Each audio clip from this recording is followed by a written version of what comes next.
why Germany is incapable of of talking about the sabotage of Nord Stream pipeline. Why a country like Germany that is big as Germany, as considering their economy, considering their power in Europe, but they're saying they're silent as stone. You don't understand, there's no power in Europe. Germany is not an independent country. It's still occupied by the Americans. Germany is a puppet state, like France, like Great Britain, like Italy, Belgium, the Netherlands. These are not real governments. These are puppet states of Washington. They would never go against Washington. It would be the end of them. All the money would be cut off, sanctions, trade.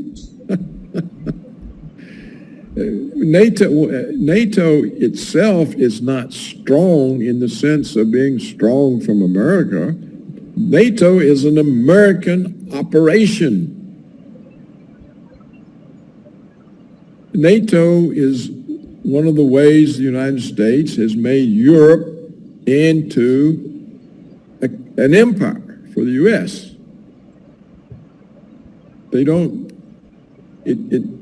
It's how Washington makes their foreign policy decisions for them, how it makes their security decisions for them.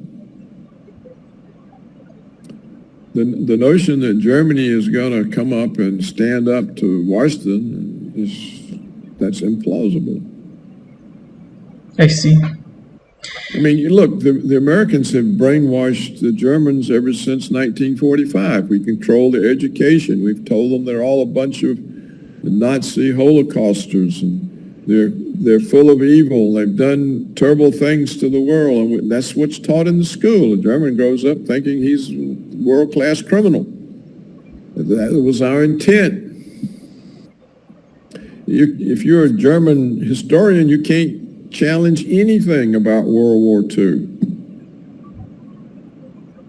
You can't say anything about the Holocaust. You can't say anything. You have to just go with whatever the narrative is that we put in the school books. There's no independence in Europe. They don't even have independent intelligence services. I see. So, that should be obvious. When does Europe ever voted against an American position in the UN? When did NATO say, oh, we're not going to go to Ukraine's help? No. Everything's pouring in there. See, and it's not just Western Europe, because the Americans put into the American empire what was the former Soviet empire, Eastern Europe, and even constituent parts of the former Soviet Union itself, and parts of former Russia are now in the American empire. Poland, Georgia, I mean, everything but Serbia. I see. Romania, all of them. So I think that there's a lack of realism, and it's leading the world to nuclear war. Is it going to remain like this? I don't know. I don't know. Because Macron, if you know, Macron went to China. He said France is not the American vassal state. I know. Yeah, but it is. It is. It doesn't change the reality. Yeah. It doesn't matter what anybody in Europe says. They don't go against Washington. Look what's happened to France. It was a few years ago where we forced the French to cancel contracts they had with Russia, building some kind of ships.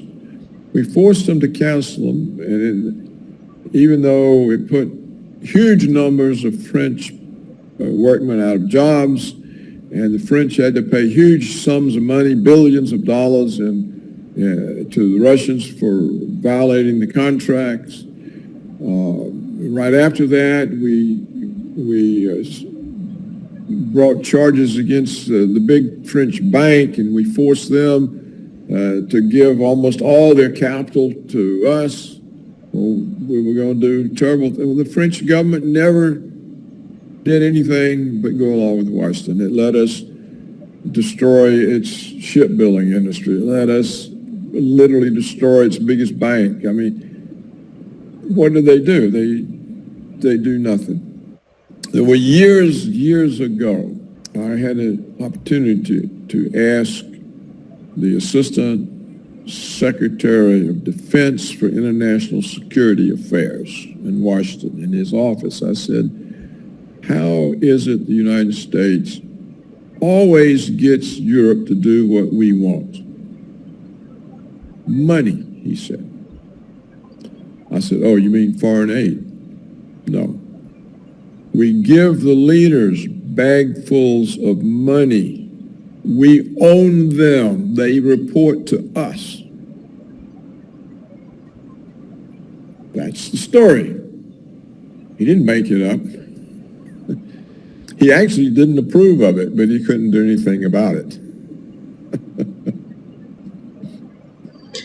And when I look at when you talk about the Russia and China being the enemy of the United States, they're being the enemies of the United States, and about China, I can understand it because it's the Far East. It's a pure competitor of the United States right now. But Russia, when you look at Russia, Russia is not that Soviet Union communist, and we don't have, and this security of the Europe is based on the Russian energy. Without Russian energy, Europe cannot be as successful as it was during the last 30 years. I'm trying to understand the mindset of neocons, what they're thinking of, because nobody other than Russia can provide Europe with cheap energy. Well, you see, that is part of the neocon concern. If Europe is dependent on Russian energy, then American control over Europe erodes. So Europe being dependent on Russian energy undermines U.S. hegemony over Europe. And so this was another reason for the sanctions. It was to break up the business relationships and the energy dependence between Europe and Russia. And it was followed by the destruction of the North Sea pipelines. So Europe knows that, but they accepted it. They haven't said, oh, you mean Americans, our energy prices have tripled. They haven't said anything. They continue supplying Ukraine. Europe is part of the American empire. There's no independent government in Europe. There's not a single government anywhere in Europe that's independent. They're not even independent countries. They're run by Washington. And there's nothing independent about them. So what you're having trouble understanding is you simply don't understand that the neocons intend American hegemony. And so to have Europe dependent on Russian energy, that's a no-go. And it's another goal that the neocons have achieved at Russia's expense. So what I find is that the Russians, especially their media, they have no idea of what they confront. They think somehow it's all a mistake. It doesn't make sense. Well, they need to go read the Wolfowitz doctrine. It's available. You can look it up online. I've quoted it 100 times on my website. And it seems that Putin and Lavrov and the Russian media, they just, how could that be? Well, it is. It does be. Emmanuel Macron, he was complaining about the price of energy coming from United States. He's not happy with the price. Who is? Yeah. Who in Europe is happy with the price? The only people that are happy with the price are Americans. We're making a lot of money. But is that friendship? If you and I are friends and you had a supply of, let's say you're addicted to ice cream and you had a supply of ice cream. And I said, no, you can't buy ice cream from this guy. I'll sell you ice cream. You go, okay. And you send that guy away. But it costs you 25 cents to have that ice cream. And I come in, I go, $5. You go, what the hell? I could get ice cream for 25 cents. It was better ice cream. Your ice cream sucks and you're charging me $5. That's what's going on with Europe right now. The United States got them to walk away from the best thing that ever happened to them economically. Cheap Russian gas made Europe economically viable for the last several decades. And instead, they're buying this expensive American LNG. Oh yeah, Germany's filled up its gas reserves. It's 2 months stock. It's going to be emptied. It was 57% full when this crisis began. That was Russian gas, by the way. So the United States has enabled them to bring up, 43%. 2 cold months, it's all gone. Now they got to fill it up again for next winter. Where are they going to get the gas? From the United States? Not a single German industry is going to survive at that price. They can't afford to stay in business. So, no, the United States isn't a friend. That's what Europe needs to understand. The United States is not your friend. The United States only serves the United States. We don't care about you, France. We don't care about you, England. We don't care about you, Germany. All we care about is us. And as Secretary of State Anthony Blinken said, when Nord Stream 1 was blown up, Nord Stream 1 and 2, this is a great opportunity. Imagine something horrible happened to you and I'm your friend. I should say, hey, I'm sorry that happened. That's awful. Are you okay? Instead, it's a great opportunity, man. Don't worry about it. It's a great opportunity for me. What kind of friend would do that? America does it because they're not your friend. The economic crisis is going to be real. I mean, at some point in time, Germany has to look out for Germany. And France has to look out for France, and Italy has to look out for Italy. And this whole EU thing is just a out of control, American fantasy, because that's what it is. What does the EU do? It doesn't strengthen Europe. It weakens Europe. The EU is a mechanism where the United States controls Europe, just like NATO is a mechanism where the United States controls Europe. The EU can't survive without the United States. Wait a minute, it's the EU. America's not a member of the EU. Yeah, I know. But the EU sort of takes its guidance from the G7.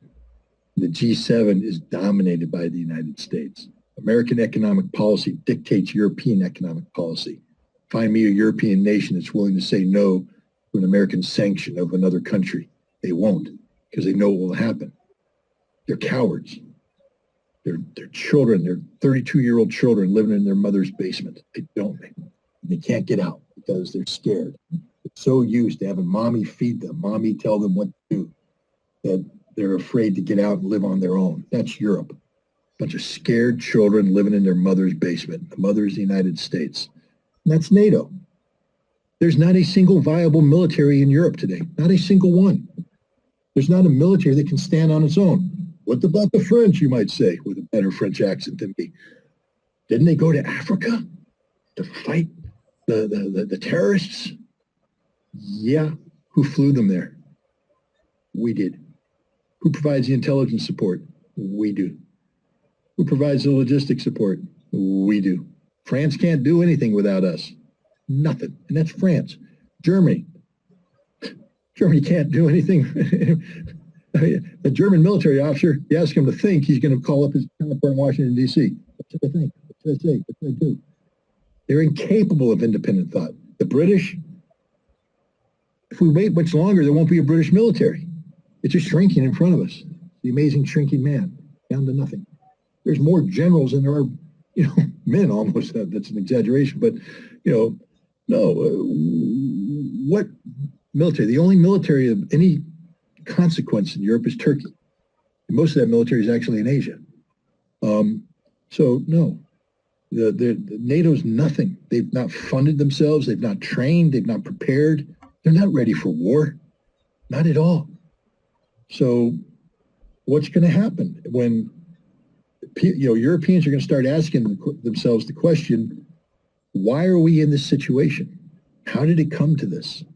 And the answer is because we were doing America's bidding for the sole benefit of the United States. Nothing that's happening here is good for Europe. Nothing. Not one thing is good for Europe. There's nothing good that's coming out of this. I know you've got all the people. We finally freed ourselves from Russian gas. Is this a good thing? I don't know. Look at your economies. I think it's a bad thing. We're going to be investing more in liquid natural gas. Okay, spend even more billions. And then what? It's still not enough. Not enough liquid natural gas. And what happens when the United States says, okay, well, we've put everything into Europe, but now we got to feed the Asian market. We got to feed other markets. So American gas, we don't have enough to give you. We got to go around. Where are you going to go? Algeria? They don't like you. Azerbaijan? Maybe, maybe not. Where are you going to get your gas? Qatar? They aren't sending you gas. Europe's left high and dry. The only people that's a reliable source of gas is Russia. And yet they blew up the pipelines. They won't let the one pipeline that exists function. But watch Turk Stream. Watch what happened. And Turkey's now committed to working with Russia to become an energy hub for not just Southern Europe, but all of Europe. This is a game changer for Turkey economically. So Turkey's going to work with Russia to keep its investments. Because Turkey is not in a good shape financially, economically. He needs it. He desperately needs it. Erdogan needs it. Absolutely. Yeah. This would change everything. This would give Turkey it would save the lira. It would save the Turkish economy. It would just be very good for Turkey, which is why people might want to destroy the pipeline. It's also good for Russia. Yeah, it's going to be, I don't know if we're going to have other sabotage, it's going to be the end of the world. They're not going to sit back and just see it and do nothing. They're going to react. Turkey isn't Sweden. Sweden knows who carried out the attack. They have the evidence. They have the proof. But they're staying silent because they're scared. Turkey's not Sweden. You attack the pipeline, Turkey's going to call you out. And that's the difference. Is the United States ready to sacrifice its relationship with Turkey, permanently damage its relation with Turkey? Is the United States ready to create a process of the total dismantlement of NATO? Because that's what's at stake here. This isn't just about blowing up a pipeline. Russia will survive. You blow up the pipeline, Russia will survive. Turkey will survive, but it will become a very different Turkey than what you see. Turkey's not Germany. Turkey's not Sweden. Turkey's not sheep. Turks are wolves. Professor Sachs, I know you visit a lot Europe. You know the governments, you know the people there. Why they are so much in hands of the U.S.? They cannot talk. They cannot talk. Let's go to sanity. Let's stop insanity.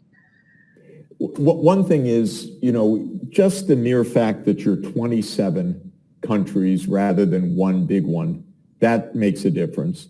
So the U.S. divides, Europe, and that's a point. Second, some of the Eastern European countries, understandably perhaps, especially Poland, so anti-Russian that's a big part of the U.S. position. A third part of the story is, of course, the U.S. is essentially the nuclear umbrella for Western Europe, and that's the NATO point, supposedly. And so they don't want to talk about it. But I've had leaders of Europe say to me privately, we can't. They treat us so badly. The United States just, boom. And it's not understandable. Your question's a very good one.